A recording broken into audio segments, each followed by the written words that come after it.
Hello everyone, welcome back to my channel Shimla mum's kitchen and blog. চলে আসলাম নতুন আরও একটা রেসিপি নিয়ে। আজকে আমি তোমাদের সাথে যে রেসিপিটা শেয়ার করছি সেটা হচ্ছে নিরামিষ পদ্ধতিতে আমি বানিয়ে নিয়েছি।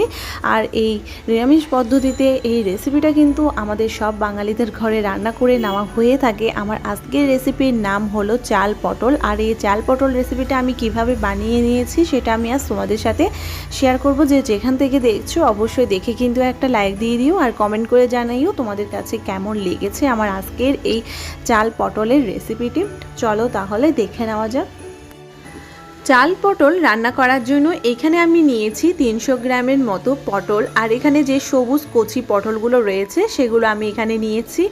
আর এখন আমি এখানে পটলটাকে 2 টুকরো করে কেটে নিয়েছি। আপনারা চাইলে এখানে লম্বাভাবে কেটে 2 টুকরো করেও নিতে পারেন। আর এখন আমি এখানে জল দিয়ে কিন্তু পটলটাকে ভালো করে ধুয়ে নিব। আর এরপর নিয়ে নিয়েছি একটা বাটির মধ্যে 25 গ্রামের মতো চিনি গুঁড়া চাল। এখানে আমি সুগন্ধি যে চিনি গুঁড়া চালটা রয়েছে সেটা নিয়েছি। আপনারা চাইলে গোবিন্দভোগের চালটাও কিন্তু নিতে পারেন। আর এখন আমি জল বদলিয়ে 2 থেকে 3-4 বার চালটাকে ভালো করে ধুয়ে নিয়েছি। আর পানিটা কিন্তু ভালো করে সরিয়ে নিব। আর এখন আমি একটা বাটি নিয়ে নিয়েছি। আর এখানে আমি মশলা তৈরি করে নেওয়ার জন্য নিয়ে নিয়েছি 4-5টার মতো কাঁচা লঙ্কা, 2 ইঞ্চি আদা আর মিডিয়াম সাইজের টমেটো। এখন আমি মিক্সিং জারের মধ্যে মশলাটাকে ভালো করে পেস্ট করে নিলাম সবগুলো একসাথে দিয়ে। চলে যাব পরের স্টেপে। চুলাতে একটা প্যান বসিয়ে দিয়েছি আর দিয়ে দিয়েছি পরিমাণ মতো সরিষার তেল। এই চাল পটলটা আমি সরিষার তেলে করছি। চুলের ফ্লেমটা হাই টু মিডিয়াম আঁচে রেখে তেলটাকে ভালো করে গরম করে নিয়ে এখন আমি পটলগুলোকে ভালো করে ভেজে নিব। চাল পটল বানানোর সময় কিন্তু পটলটাকে ভালো করে ভেজে নিতে হবে। চুলের ফ্লেমটা হাই টু মিডিয়াম আঁচে রেখে পটলটাকে ভালো করে ভেজে নেওয়া হচ্ছে। পটলটা ভেজে নিতে নিতে যখন দেখা যাবে নরম হয়ে আসবে আর পটলের রঙটা কিন্তু হালকা ব্রাউন কালার হতে শুরু করবে, সেই সময় কিন্তু আমি পটলটাকে তুলে রাখছি একটা পাত্রের মধ্যে। জল সরিয়ে নেওয়া সেই চালটা কিন্তু আমি এখন তেলের মধ্যে ভালো করে ভেজে নিচ্ছি। চুলার ফ্লেমটা মিডিয়াম আঁচে রেখে চালটাকে ভালো করে ভেজে নেওয়ার পর এখন আমি চালটাকে তুলে রাখছি একটা পাত্রের মধ্যে। চাল ভেজে নেওয়া আর পটল ভেজে নেওয়া ওই একই তেলের মধ্যে আর একটু বেশ পরিমাণে সরিষার তেল দিয়ে ফোড়নের মধ্যে দিয়ে দিলাম একটা তেজপাতা, দারুচিনি আর 4-5টার মতো লং। আর দিয়ে দিয়েছি 1 টুকরো জয়ত্রী।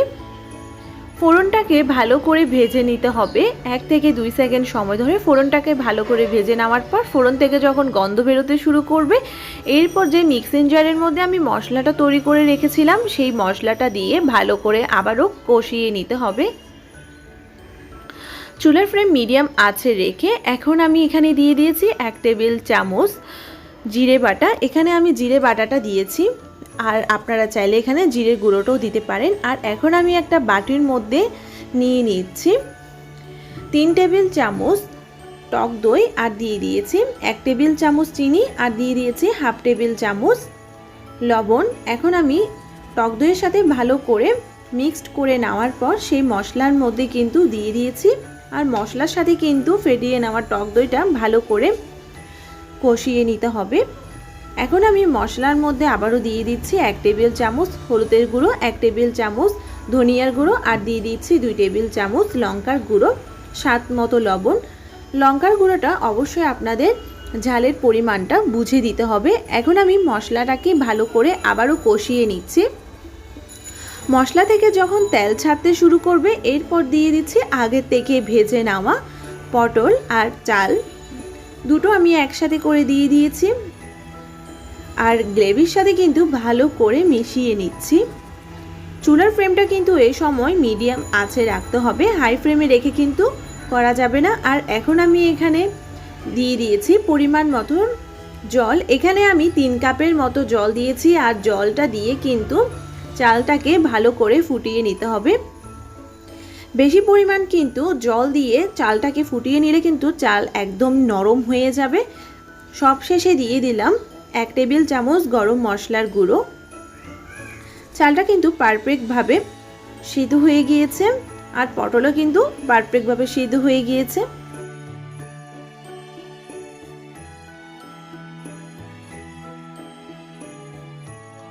সবশেষে দিয়ে দিয়েছি 1 টেবিল চামচ চিনি, 2 টেবিল চামচ ঘি দিয়ে ভালো করে মিশিয়ে নিলাম।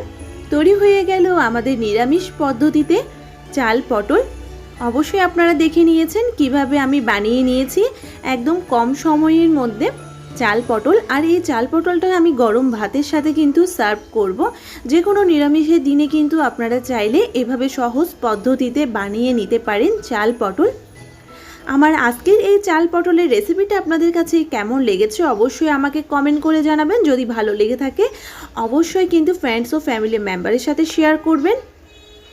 আর আমার চ্যানেলে নিউ ফ্রেন্ড হয়ে থাকলে আমার চ্যানেলটাকে অবশ্যই সাবস্ক্রাইব করে পাশে থাকবেন। সবাই ভালো থাকবেন, সুস্থ থাকবেন। ধন্যবাদ।